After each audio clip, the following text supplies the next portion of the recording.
Yo, what is up guys, and welcome to another One Punch Man SSR review video. Before we begin, I'd like to thank every single one of you once again for helping me reach 1,000 subs.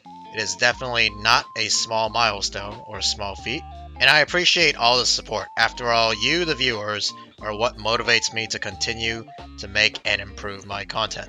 Alright, so in today's review, we'll be going over SUPERALLOY DARKSHINE. Let's begin. First, let's go over the pros and cons. Starting off with the pros. He is by far one of the most durable units in the game, and he's probably even more durable than Tank Top Master and Carnage Kabuto if they're all equally invested. And he has amazing utility. He has tenacity, injury, ally damage sharing. Yes, he takes a portion of the damage taken from your allies and he'll take the damage instead. Damage reduction, ultimate damage reduction, and unyielding. That is quite a bit in one kit. And of course, this will make him very useful for pretty much any lineup. He also does not require a high investment. You can get your alloy to 2 to 3 star limit break, and that'll be enough for him to function as a utility support. And because of all this, he slots well into both the Zombie Man and upcoming Gyro Core. Okay, moving on to the cons. He's relatively hard to obtain, at least compared to the other SSRs like Tank Top Master or Carnage Kabuto, or pretty much like any of the SSRs that appear in the Epic Recruit. Because for Alloy, you can only get him from the Elite Recruit or his own Raid Up banner.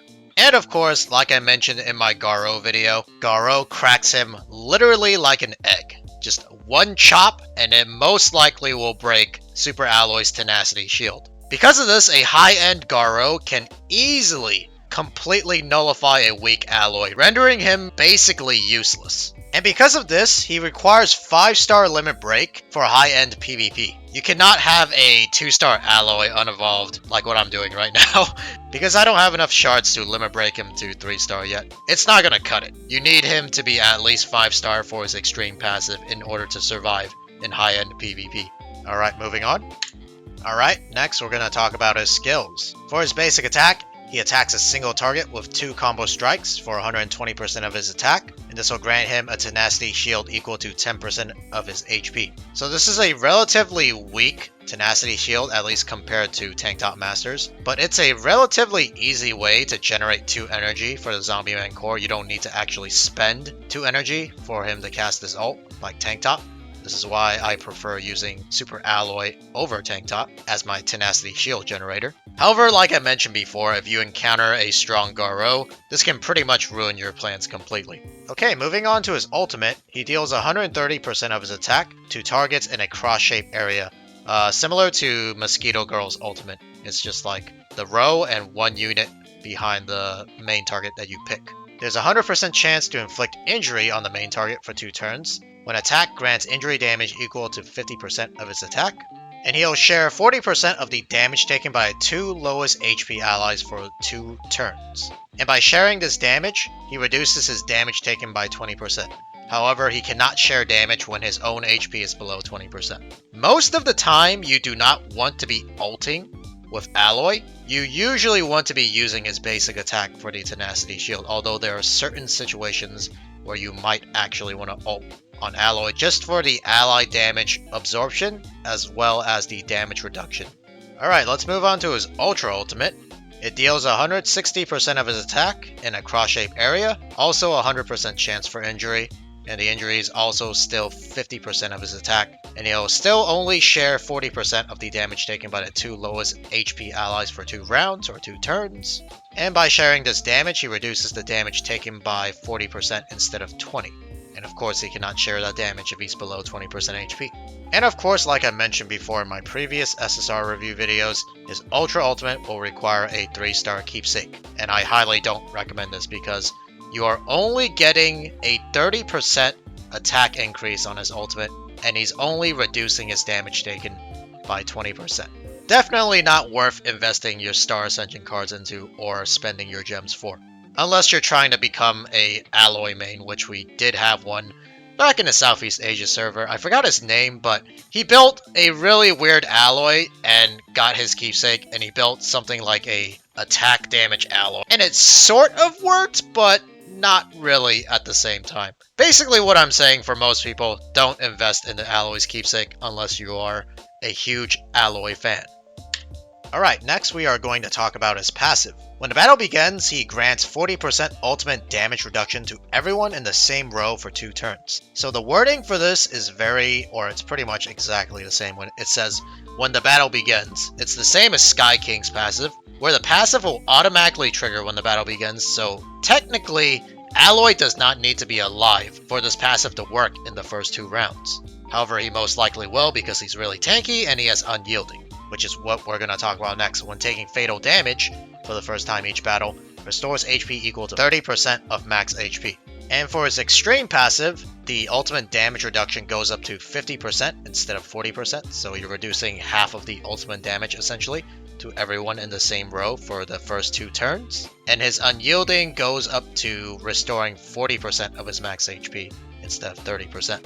And then for his Uber ultimate, which is not out yet, when the battle begins, grants 55% ultimate damage free for everyone in the same row for the first 2 rounds, and he'll restore up to 45% of his max HP instead of 40. And of course, for his extreme passive, he's going to need a 5-star limit break. And then for his Uber passive, he'll need a 5-star Awakened, which is not introduced on global yet. It's the purple stars essentially, and 3-star Keepsake. The extreme passive is nice to have, especially for high-end PvP, like I mentioned before, but it's not a must-have, so you do not need to rush your alloy to 5-star limit break. If you have other units you need to send into extreme training, like your Carnage, Garou, or whatever other main unit you have, definitely prioritize them over alloy. And for his Uber passive, don't even bother. 5% ultimate reduction for P5 or Awaken 5 is a literal joke. A literal joke. You get 5% for all that investment. And you also need his Keepsake in order to unlock his Uber passive. Yeah, don't even bother. Even the whales, it's not worth it. It is absolutely not worth it. Next we go into his build, and starting off with gear, his preferred set is suit set. However, if you don't have a good suit set or good suit set pieces, you can always use a broken set. And he'll want HP percent or block rate on his chest piece, along with 3 other HP percent gears. And then we move on to talent sigils, which I don't recommend unlocking his talent sigils in the first place. Your Star Ascension cards are definitely better off invested somewhere else. However, if you guys do insist on unlocking his sigils for whatever reason, for the damage sigils, he pretty much only wants sharp swords for the HP. And for the sharp sword sigil, you will get flat attack, flat HP, and attack percent at the later levels. For the support sigils, he wants vitality and chaos. For vitality, you'll get flat HP, flat attack, and HP percent at the later levels. For chaos, you'll get even more ultimate damage reduction, flat defense, and block percent at the later levels. Okay, moving on. Alright, let's sum everything up. Now, the biggest question that everyone's going to ask me is, should you pull for Alloy on his rate up banner? And the easy answer for me is obviously pull only if you have over 180 elite tickets. If you don't, obviously you can skip the rate up banner and wait for the next one. He's nice to have for the extra utility and figurine stats. However, you can also skip him if you already have a built-up Tank Top Master, or if you're some RNG carried luck sack that somehow managed to pull Melzagard, who can also do Alloy's job to a certain degree.